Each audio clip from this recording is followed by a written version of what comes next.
台風14号について、現在出ている予報を解説していきます。まず、気象庁の9時の予報です。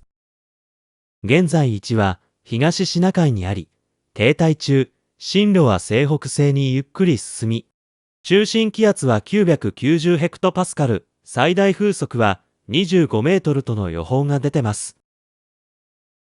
16日の午後から17日にかけて、やや北に進み、17日以降、東寄りに進んでいき、19日には日本の東の海上に進んで、温帯低気圧に変わる予報となっています。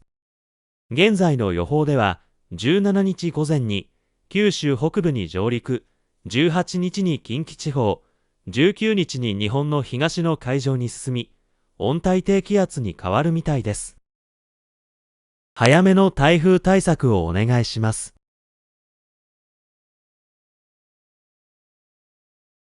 数日の停滞中に減少してた雲が少しずつ増えていってます。台風が通過する際には、暴風と雨に十分警戒してください。私も現在、作業場の台風対策でいっぱいいっぱいです。